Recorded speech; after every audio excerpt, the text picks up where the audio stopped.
મહાદેવ સ્થાન શું બતાવ્યું આપણને? હિમાલયેતુ કેદાર, એટલે કે આ જ્યોતિર્લિંગ ક્યાં સ્થાપિત છે? હિમાલયમાં. કઈ ખાસ મહત્વ છે આ જ્યોતિર્લિંગનું? બધા જ્યોતિર્લિંગ મહત્વના છે, એટલા જ પવિત્ર છે, પણ આ જ્યોતિર્લિંગના દર્શન કરવાથી જન્મો જન્મના પાપમાંથી મુક્તિ થાય છે. શું મહત્વ છે આ જ્યોતિર્લિંગનું? તો કે સૌથી પહેલું તો કે આ હિમાલયના ઉત્તુંગ શિખર ઉપર આવેલું છે. હિમાલયની જે ગિરિમાળા છે, જે હિમાચ્છાદિત છે, એ ગિરિમાળા ઉપર આ જ્યોતિર્લિંગ છે એ આવેલું છે. આ જ્યોતિર્લિંગના દર્શન કરવા એ બધાની માટે સંભવ હોતું નથી. આપણે સોમનાથ બસમાં બેસીને જઈ શકીએ, ત્રંબકેશ્વર જવું હોય તો આપણે બસમાં બેસીને આસાનીથી જઈ શકીએ, મલ્લિકાર્જુન જવું હોય તો આપણે જઈ શકીએ ટ્રેનમાં બેસીને, પણ હિમાલયમાં બિરાજમાન કેદારનાથ બાબાના દર્શન કરવા એ દરેક માટે સંભવ હોતું નથી. શું કામ નથી હોતું? તો અતિશય ઊંચાઈ ઉપર આવેલું આ જ્યોતિર્લિંગ છે. સમુદ્ર તળથી એની ઊંચાઈ છે 11,755 ફૂટ ઊંચાઈ ઉપર આવેલું છે. એકદમ બરફ આચ્છાદિત શિખરોની અંદર આ કેદારનાથ બાબા છે એ બિરાજમાન છે. કેટલું બધું તો પહેલા ચડવું પડે, બરાબર? જેમ જેમ ઉપર જતા જાઓ એમ એમ હવા પાતળી થતી જાય, શ્વાસોશ્વાસમાં તકલીફ થાય, ઓક્સિજન મળવાનું બંધ થઈ જાય, હાંફી જવાય, થાકી જવાય. ઘણા બધાની તો મનસ્થિતિ છે ને એ જ એવું કહી દે હવે બસ હવે આગળ ન જવું, બરાબર? એવું થતું હોય છે. એટલા માટે આ જ્યોતિર્લિંગનું મહત્વ કંઈક વિશેષ છે. કથા કંઈક આવી છે, ભગવાન બ્રહ્માના માનસ પુત્ર એટલે ધર્મદેવ, ધર્મદેવના પત્નીનું નામ મૂર્તિ, અને મૂર્તિને 2 બાળકો થાય છે, જે ભગવાન વિષ્ણુના જ અવતાર ગણાય છે. એવા 2 બાળકો એટલે નર અને નારાયણ. આ બંનેને વિષ્ણુના જ સ્વરૂપ ગણવામાં આવે છે. જન્મથી જ અતિશય ધાર્મિક પ્રવૃત્તિવાળા આ બંને બાળકો નર અને નારાયણ મોટા થાય છે. માતા પિતાની આજ્ઞા લઈ અને હિમાલયની અંદર એ તપ કરવા માટે નીકળી જાય છે. જો તપ કરવા માટે નીકળે પણ પોતાની માટે નહીં, એ એવું વિચારે છે કે અમારા તપનું બળ અને અમારા તપનું ફળ છે એ સમગ્ર સૃષ્ટિના લોકોને મળે, સમગ્ર સૃષ્ટિનું કલ્યાણ થાય. એટલા માટે એ હિમાલયના ઉત્તુંગ શિખરો, જે બદ્રિકાવન ને એ બધું કહેવાય, ત્યાં આગળ એ તપ કરવા માટે જાય છે. ઘણું બધું તપ કરે છે પણ ભગવાન પ્રસન્ન થતા નથી, છતાંય એનું તપ કરવાનું એ શરૂ રાખે છે. અને અંતે ભગવાન મહાદેવ છે એ પ્રસન્ન થાય છે અને એને વરદાન માંગવાનું કહે છે. જ્યારે નર અને નારાયણ છે એવું કહે છે કે સમગ્ર સૃષ્ટિના પાલનહાર, સૃષ્ટિના સર્જનહાર અને આ સૃષ્ટિનું રક્ષણ કરવા માટે તમે આ વનની અંદર કાયમ માટે બિરાજમાન થાઓ. એમને જે જગ્યાએ તપ કર્યું હતું એ આખી કેદાર ઘાટી કહેવાય, અને ભગવાન ત્યાં આગળ સ્વયં પ્રગટ થયા અને કીધું કે હવે તમે અહીંયા આગળ જ્યોતિ રૂપે કાયમ માટે રહ્યો. માટે એ જ્યોતિર્લિંગ સ્વરૂપના મહાદેવને કેદારનાથ મહાદેવ કહેવામાં આવે છે. એની બાજુમાં થોડેક દૂર અંતરે બદ્રીનાથ મહાદેવ, બદ્રીનાથ આવેલા છે, તે વિષ્ણુ ભગવાનનું સ્વરૂપ ગણવામાં આવે છે. એટલે આખું આ જે છે એને બદ્રિકાવન કહેવાય. અહીં એવું પણ લખેલું છે કે બદ્રી એટલે બોર, સંસ્કૃતમાં બોરને બદ્રી કહેવાય.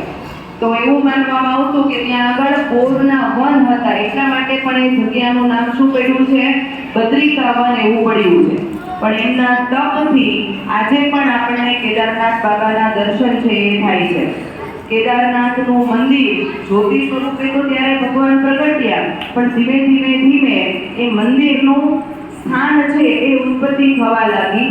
સૌથી પહેલા તો એવું કહેવાય છે કે એક કથા એની મહાભારત કાળ સાથે જોડાયેલી છે કે પાંડવોએ આ મંદિર છે એ બનાવ્યું હતું, પણ વિષ્ણુ પુરાણમાં ક્યાંય એનો ઉલ્લેખ થતો નથી. વિષ્ણુ પુરાણનું છે કોટિરુદ્ર સંહિતા છે, એમાં નર નારાયણની કથા સાંભળવા મળે છે, પણ ઘણી જગ્યાએ મહાભારતના પુરાણની અંદર પણ આનો ઉલ્લેખ કરવામાં આવતો હોય છે. મંદિરનું બાંધકામ એવું કહેવાય છે કે જીર્ણોદ્ધાર કર્યો ને એ આપણા શંકરાચાર્યએ કરાવ્યો હતો. આજે જે આપણને મંદિર જોવા મળે છે પથ્થરમાંથી બનેલું, એ શંકરાચાર્યજીએ એનો જીર્ણોદ્ધાર કરાવ્યો હતો. 5000 વર્ષ સુધી તો એ મંદિર બરફની અંદર દટાયેલું રહ્યું. તો વિચાર કરો કે કેટલું આદિ પુરાતન મંદિર હશે. 5000 વર્ષ સુધી તો એ માત્ર બરફમાં દટાયેલું રહ્યું. કાળક્રમે ધીમે ધીમે ઘણી બધી આપત્તિઓ આવી, ઘણી બધી આપદાઓ આવી, મંદિર ઉપર ઘણી બધી પ્રાકૃતિક પ્રહારો થયા. જેમ કે 2013માં, તમને તો ખબર નહીં હોય, ઘણા તો જન્માય નહીં હોય, બરાબર, કે 2013માં અતિશય પૂરની આપદા આવી. આજુબાજુનું બધું જળમગ્ન થઈ ગયું, બધું પાણીમાં વહી ગયું, પણ મંદિરને એક ખરોચ પણ આવી નહીં. બરાબર, એટલે મંદિર આજે પણ એવું ને એવું અડીખમ ઊભું છે. અને જાણીને નવાઈ લાગશે કે એ મંદિરનું બાંધકામ, આપણે જેમ અત્યારે મંદિરનું કે કોઈ મકાનનું બાંધકામ કરવું હોય તો સિમેન્ટ, રેતી, ઈંટ આ બધું વાપરવું પડે, સળિયા વાપરવા પડે. પણ જે કેદારનાથનું મંદિર આવેલું છે માત્ર પથ્થરથી બનેલું છે. પથ્થરને ખાલી બ્લોક હોય એ ગોઠવી અને બનાવેલું છે, છતાંય આજ સુધી એ મંદિરને કાંઈ થયું નથી. પાંડવોએ પણ ત્યાં પૂજા કરી તેવું મનાય છે, બરાબર. એટલે પાંડવ એટલે કૃષ્ણ ભગવાનનો સમયગાળો આવ્યો, તો ત્યારથી આ મંદિર છે એ ઊભું છે. મંદિર કુલ 11000 ફૂટની ઊંચાઈ ઉપર આવેલું છે અને મુખ્ય નદી મંદાકિની નદીના કિનારે વસેલું છે. અથવા તો 3 બીજી નદીઓ એને મળે છે. એ 3 નદીની અંદર ક્ષીરગંગા, મધુગંગા, સરસ્વતી અને સ્વર્ણગૌરી અને આ મંદાકિની નદી, એ 5 નદીની સાથે આ મંદિર છે એની કથા જોડાયેલી ગણવામાં આવે છે. આ ઉપરાંત એક કથા એવી છે કે મહાભારતના યુદ્ધ પછી જ્યારે પાંડવો છે એ ભગવાન કૃષ્ણને મળે છે અને કહે છે કે અમારે પાપનું પ્રાયશ્ચિત કરવું છે, આવું બધું કહે છે, ત્યારે કૃષ્ણ ભગવાન કહે છે પણ ભોળાનાથ તમારાથી બહુ રૂઠેલા છે, પહેલા એને મનાવો. શું કામ? તો મહાભારતના યુદ્ધની અંદર પાંડવોએ જ તે પોતાના દાદા, કાકા, ભત્રીજા આ બધાનું મૃત્યુ કર્યું હતું, આ બધાનું હનન કર્યું હતું. તો એની માટે થઈને ભગવાન ભોળાનાથ છે પાંડવો ઉપર થોડા ક્રોધિત હતા અને પાંડવોને ભોળાનાથના દર્શન કરવા હતા, પણ ભોળાનાથ એને દર્શન આપતા નહોતા. આવા સમયમાં પાંડવોને કોકે કીધું કે તમે હિમાલય ઘાટીમાં જાઓ, ભોળાનાથ ત્યાં તમને મળશે. એટલે 5 પાંડવો છે એ ભોળાનાથને ગોતતા ગોતતા હિમાલય ક્ષેત્રમાં આવે છે. ત્યારે શંકર ભગવાનને ખબર પડી ગઈ કે પાંડવો આવ્યા, એટલે ભગવાન શંકર છે એ પોઠિયાનું રૂપ લઈ લે છે, નંદીનું રૂપ લઈ લે છે, બરાબર. અને ભીમને ખબર પડી જાય છે. ત્યારે ભોળાનાથ શું કરે છે તો કે જે બધા ઓલા નંદી છે એ બધા જતા હોય, આખું ઝુંડ જતું હોય, એમાં ભોળાનાથ છે એ પણ વચ્ચે કરી અને વયા જાય છે, કારણ કે ભોળાનાથને પાંડવોને દર્શન આપવા નહોતા. ભીમ ઓળખી જાય છે કે આ આખા ટોળાની અંદર જ તે મહાદેવ છે એ નંદી રૂપે રહેલા છે.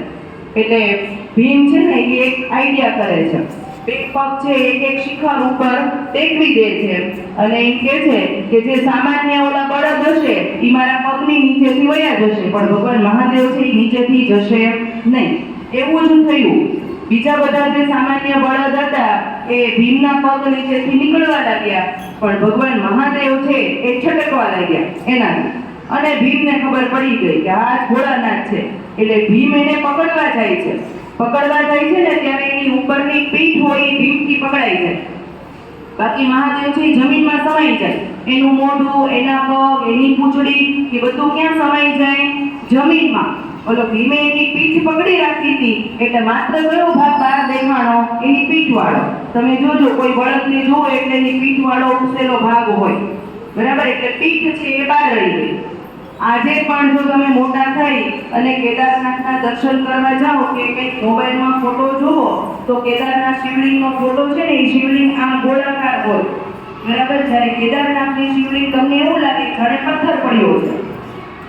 એ પથ્થર એ શેનું સ્વરૂપ છે? તો ઓલા બળદની જે શંકર ભગવાને સ્વરૂપ ધારણ કર્યું હતું ને પીઠ પકડાઈ ગઈ હતી ને બહાર રહી ગઈ, એ સ્વરૂપ એનું માનવામાં આવે છે. એટલે કેદારનાથની શિવલિંગનો આકાર અન્ય શિવલિંગ કરતા કેવો છે? થોડો જુદો છે. આમ છતાંય કે ત્યાં આગળ એટલો બધો ચમત્કાર મહાદેવનો થાય છે કે વાત ન પૂછો. આ મંદિર 6 મહિના બંધ રહે છે અને 6 મહિના ખુલ્લા રહે છે. બીજા બધા મંદિર રોજ શરૂ હોય ને, તમે ગમે ત્યારે જાઓ, સોમનાથ મહાદેવના દર્શન કરવા જાઓ તો રોજ ખુલ્લા હોય. પણ તમે જો કેદારનાથના દર્શન કરવા હોય તો તમે ગમે તે સમયે જઈ શકો નહીં. બરાબર? શું કામ? તો કે 6 મહિના શિયાળાના સમયમાં, શીતકાલીન સમયમાં અતિશય બરફ પડે, એટલે મંદિર છે એ બરફથી ઢંકાઈ જાય.